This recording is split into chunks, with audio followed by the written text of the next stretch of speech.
This winter, it's not just the weather cooling down, it's the motorcycle market.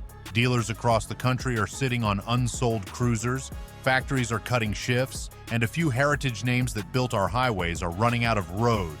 Look at the numbers. Boulevards marked down $2,000, Benelli's plant pausing production, Harley Davidson filing another recall. Those aren't rumors, they're receipts.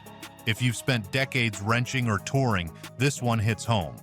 8 brands are facing a long winter. Let's separate hype from truth and see what it means for your garage. Number 8. Benelli. Back in the day, that Italian badge meant something. Hand-built passion, polished chrome, and a hint of rebellion. But somewhere along the line, the fire dimmed. The company's roots in Pesaro, Italy gave it a soul built on racing and craftsmanship. Now, that legacy lives under fluorescent lights in factories far from its birthplace, and the bikes rolling out don't feel like the Benelli's old-timers remember. The brand's struggle isn't just about where it's made, it's about what it stands for. Real riders, men who've spent decades tuning carburetors and chasing the open road, can feel when a machine has lost its heartbeat. Benelli keeps promising Italian spirit, but it's built on a different foundation now. One focused more on cost-cutting than character. You see it in the fit and finish, you feel it in the ride, and you sense it in how dealers talk about support. For the old-school crowd, Benelli represents a cautionary tale. It's what happens when heritage becomes a marketing tool instead of a way of life. There's nothing wrong with building affordable bikes, but when you trade legacy for volume, you start losing the riders who cared in the first place. Guys who grew up on Harleys, Gold Wings, or Shadows look at Benelli and see a brand trying to fake a history they actually lived. There's no anger in that, just disappointment. Because deep down, most riders want to see old names survive. We want to believe that passion can still compete with production lines. But Benelli feels like a story written by accountants, not engineers. The lines are still elegant, the logo still carries weight, but the pride behind it has thinned out. When you park next to a Benelli today, you can still admire its stance, maybe even the craftsmanship of a few pieces. But for those who know what real mechanical soul feels like, the kind built in sweat, noise, and stubborn pride, it's clear this isn't the same Benelli. It's a brand trying to wear its father's jacket, and it doesn't quite fit. For many riders, Benelli still stirs a quiet respect. The name itself reminds us of craftsmanship, of a time when even a mid-range bike carried pride. But nostalgia alone can't sell motorcycles. The brand needs more than memory to survive the next storm. Benelli reminds us how easy it is for legacy to lose its heartbeat. But it's not alone. Another classic name, once trusted by soldiers and dreamers alike, is now fighting the same fading pulse. Number 7. Royal Enfield. It was the bike of soldiers, explorers, and everyday men who wanted something that would start every morning and carry them through any road. For decades, that thump from its single-cylinder engine was the sound of reliability itself, a heartbeat that meant freedom. But somewhere between tradition and transition, the brand lost its edge. These days, Royal Enfield feels caught between 2 generations. The company wants to honor its legacy, yet every new release shows the pressure to modernize. The charm is still there. The classic lines, the vintage tanks, the chrome that catches the sunlight. But underneath that familiar shape, the ride has changed. For older riders who remember when an Enfield could be fixed with a wrench and some patience, the new machines feel more polished, less soulful. The problem isn't that the bikes are bad, it's that they no longer feel essential.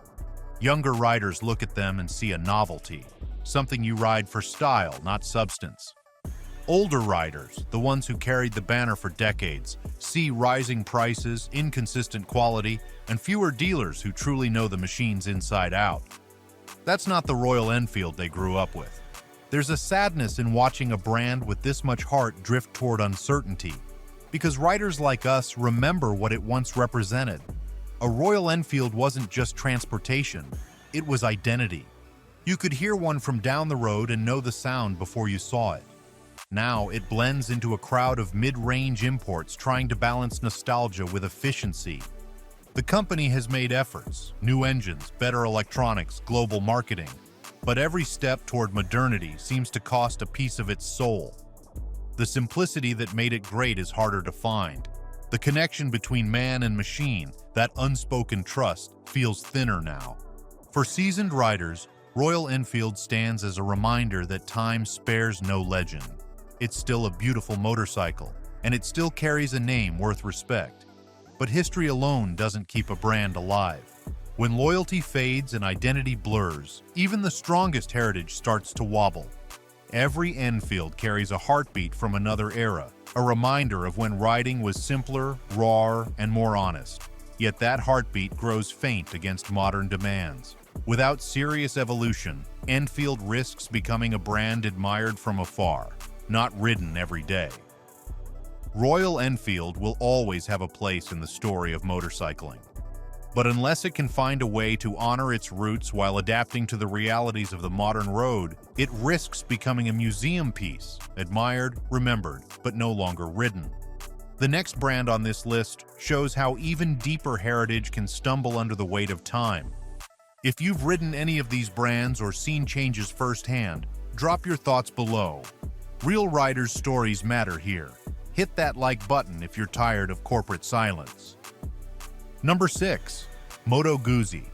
Born on the shores of Lake Como in the early 1920s, it stood for something pure: motorcycles built by riders, for riders. Every Guzzi had a heartbeat of its own, that sideways V-twin rumble you could feel deep in your chest. For decades, it symbolized independence, craftsmanship, and a stubborn refusal to follow trends. But somewhere along the line, that defiance turned into distance, and the world started moving past it. For older riders, Moto Guzzi still stirs memories of long trips, open roads, and the kind of machines that made you feel alive even at idle. There's an undeniable romance in its sound and stance. The exposed metal, the honest mechanics, the smell of oil and leather. Yet that same authenticity now feels like a burden in an industry chasing efficiency and technology. While other brands rush to modernize, Guzzi holds on to tradition like a flag in the wind, proud but fading. It's not that the motorcycles lack quality, far from it. They're built with care, and they have character that no mass-produced machine can copy. The problem is that fewer riders today are willing to live with quirks, delays, and the small frustrations that come with owning something rare. Most dealerships carry little stock, parts take time, and few mechanics truly understand these bikes anymore. For riders who put serious miles on the odometer, that's a problem no amount of Italian charm can fix. Still, there's a certain nobility in the way Moto Guzzi refuses to give up its identity. It doesn't chase plastic fairings or flashy screens. It doesn't care about being trendy. It builds motorcycles that feel like they were machined for men who value grit over glitter. But that audience, the loyal few who understand what makes a Guzzi special, is shrinking. Younger riders don't connect with the name the way past generations did. They see heritage, not opportunity. For those who've been around motorcycles long enough to remember when a Guzzi was a sign of distinction, it's painful to watch the brand fade from the main stage. It's a company that once represented freedom and individuality, now drifting into nostalgia. Every time that V-twin shudders to life, it feels like a whisper from another era.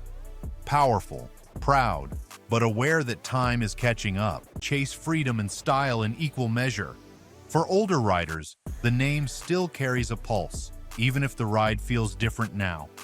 But without a new wave of believers, that pulse could fade into memory. Triumph still rides on pride, a mix of British elegance and mechanical grit. You can feel its past in every thump of the twin, but legacy can turn heavy, and if Triumph doesn't lighten the load, nostalgia may crush innovation entirely. Triumph remains a proud name, but even legends have to evolve to survive. The next brand on this list shows what happens when a company with even deeper roots struggles to connect with the modern rider. Number 4. Suzuki. There was a time when Suzuki stood shoulder to shoulder with the biggest names in motorcycling. Back in the 70s and 80s, their cruisers and touring machines carried the reputation of being tough, dependable, and built for real riders who cared more about the road than the brand badge. The Intruder, the Marauder, the Boulevard, these bikes didn't need hype. They earned their place through miles ridden and engines that never quit. But in recent years, Suzuki's once proud cruiser and touring division has begun to lose its voice. Walk into a dealership today and you can feel it, the shift in focus. The sport bikes are front and center, sleek and loud, while the big touring and cruiser models sit quietly in the back, waiting for attention that never comes. It's as if Suzuki forgot what made its name matter to riders like us in the first place. These bikes were built for the long haul, for weekends on the highway and nights spent chasing the horizon. Now it seems the company is unsure if that kind of riding still has a place in its future. The truth is, Suzuki cruisers used to stand for honesty. They weren't showpieces or status symbols. They were workhorses, affordable, reliable, and easy to live with. Every mechanic knew their engines. Every rider trusted them to start after months in the garage. You could buy one, ride it across 3 states, and still have money left for gas in a motel. That balance of performance and practicality made them a favorite among riders who didn't need flash to feel proud. But the world has changed. Harley and Indian continue to reinvent their machines with new technology and modern styling.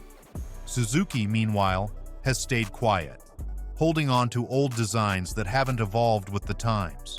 For younger buyers, that feels outdated. For older riders, it feels like abandonment. The loyalty is still there, buried under layers of nostalgia, but it's harder to defend a brand that no longer fights for its own place on the road. There's no denying Suzuki's foundation of trust. These machines once symbolized dependability over drama. Yet dependability without evolution feels stale. Riders still respect the name, but respect alone won't keep wheels turning in a world moving faster every single season. The sad part is, the heart of Suzuki never left. Their cruisers still carry the same mechanical integrity that made them famous. What's missing is belief, the push to keep improving, to keep riders inspired. Without that, even the most trusted name can start to fade. Suzuki's silence speaks volumes, yet its fall from grace isn't unique. Another once great name, born from American grit and reborn in chrome, is discovering that even pride can rust. If you believe riders deserve the truth before the brochures, subscribe now. This channel's for the ones who still feel every mile, every sound, and every heartbeat of the open road. Number 3. Indian. Long before most of us threw a leg over a bike, Indian and Harley Davidson were already battling for the soul of the open road. When Polaris brought Indian back to life, it felt like the return of a proud old warrior. For a few years, it looked unstoppable. Beautiful machines with power, presence, and that unmistakable sense of heritage. But lately, the shine has started to dull, and beneath the chrome lies a deeper struggle that many riders can feel, but few talk about out loud. The problem isn't that Indian builds bad bikes. Far from it. The machines are powerful, refined, and carry craftsmanship that rivals anything on the market. The issue is that Indian built for a market that's disappearing. Most of its lineup caters to riders in their 50s and 60s, folks who appreciate leather, chrome, and that big touring comfort. The trouble is, younger riders aren't buying in. They want smaller, lighter, and cheaper bikes, and Indian hasn't fully adapted to that shift. What was once a mark of pride and rebellion has become, to many, a luxury brand that feels out of reach. Another quiet challenge sits in the dealerships. Riders talk about walking into Indian showrooms and finding more polish than people. The brand's identity, rooted in competition and community, has grown corporate. The bikes are there, gleaming and bold, but the buzz that once surrounded the revival has cooled. In an era where loyalty is everything, Indian's presence at rallies, group rides, and dealerships feels too thin to sustain the legend it's trying to protect. Yet there's still something magnetic about Indian. The bikes have that look, that sound, that undeniable aura of American muscle wrapped in class. For older riders, owning one feels like carrying a piece of history. like reviving a name that deserved better than to fade away decades ago. But emotion alone can't keep a company alive. Without a push toward accessibility and innovation, Indian risks becoming what Harley almost became a few years back, a heritage brand without heirs. Every Indian carries the weight of American history, heritage wrapped in chrome and thunder. But history doesn't sell itself anymore. Without affordable options and younger fans, even a legend can fade from the highways it once ruled with pride. The real heartbreak is that Indian deserves its place in the story.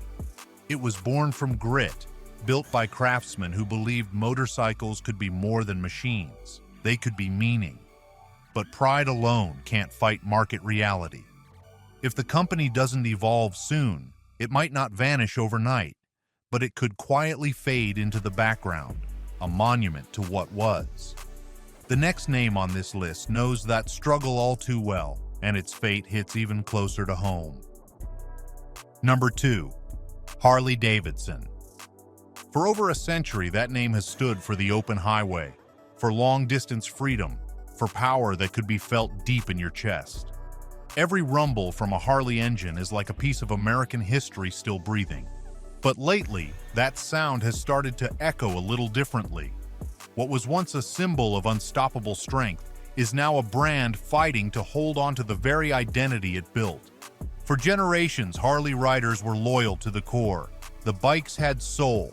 Heavy, loud, imperfect, but full of character. You didn't just own a Harley, you lived it. You built it your way, added chrome with your hands, and carried your story in the paint and metal. That spirit still exists, but it's fading under layers of corporate polish and rising prices. The company's newer direction feels caught between two worlds, trying to please younger, tech-minded riders while keeping the old guard loyal. And in that tug of war, Harley risks losing both. The average Harley rider today is older than ever, and younger generations aren't stepping up fast enough to fill those boots. They see Harley as a brand for their fathers and grandfathers, not for themselves. The company tried to fix that with smaller bikes, electric models, and adventure machines, but each move felt cautious, more marketing experiment than bold innovation. The Livewire proved that Harley could build something different, but it also showed how far the brand had drifted from its roots. It was quiet, fast, expensive, and soulless to those who grew up loving the roar of a real Milwaukee twin. Still, for those of us who've ridden for decades, it's hard not to love Harley. The weight of the tank, the smell of fuel, the vibration that shakes through your bones, those aren't flaws, they're memories. But memory alone won't pay the bills or keep dealerships alive. The truth is, Harley has priced itself out of reach for many riders who once carried the brand proudly. Walk through a showroom today, and you'll see bikes that cost more than most trucks, sitting polished and untouched. Harley still owns the sound of freedom, that deep, unmistakable growl that defines an entire culture. But if freedom becomes a luxury product instead of a working man's ride, the sound that once united riders could start dividing them. Harley Davidson still defines the American motorcycle dream. It's a legend that refuses to die, even when the world around it changes. MV Agusta may mark the end of an era, but its story is a mirror for them all, a reminder that passion, without preservation, can burn as quickly as it inspires. Number 1. MV Agusta. This is not just a motorcycle company, it's an artist's rebellion built out of metal, speed, and obsession. Every MV feels like it was crafted, not manufactured. The lines are sculpted, the sound is operatic, and the attitude is pure Italian drama. For decades, the name alone has carried an air of mystique. To own one was to make a statement that motorcycles could be as emotional as they were mechanical. But today, that same passion has turned into the company's greatest burden. MV Agusta has lived most of its life in the shadow between brilliance and bankruptcy. It's been reborn more times than any brand should have to be, each time promising a new era of stability. Yet somehow, the story always circles back to the same truth: small production, breathtaking design, and financial trouble. It's a cycle that has followed the company since the 70s. For every jaw-dropping model they build, there's a struggle behind the curtain to keep the lights on. The craftsmanship is undeniable, but it comes at a price very few riders are willing to pay anymore. There's also the reality of owning one. Ask anyone who's tried. They'll tell you the ride is intoxicating, but the upkeep can test your patience. Parts are hard to find, dealers are few and far between, and repairs require a level of expertise most shops just don't have. MV Agusta doesn't build motorcycles for convenience. It builds them for art. But in a market where riders expect reliability, service networks, and value retention, that approach feels like a relic from another time. Among American riders, MV Agusta is more myth than machine. You'll hear its name spoken with respect at rallies and in garages, often followed by a sigh, admiration for the beauty, pity for the struggle.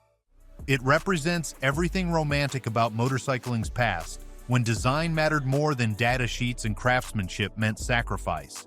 Yet romance doesn't keep a brand alive. The market today rewards practicality, and that's never been MV's strong suit. Still, there's a certain dignity in how MV Agusta faces its challenges. It doesn't compromise. It builds motorcycles the way Italy builds Ferraris, with fire, ego, and soul. And maybe that's how it will end, not in failure, but in legend. When the final model leaves the factory, it won't just mark the close of a company, it will close a chapter of motorcycling itself. Because brands like MV Agusta remind us of something we're losing, the belief that machines can still have a soul. So here's the truth, brother. Some of these brands will make it through the storm, and some won't. If you've seen these changes at your local dealer, drop your story in the comments. Hit that like button if you want more proof and fewer headlines, and subscribe if you believe riders deserve the truth before the brochures.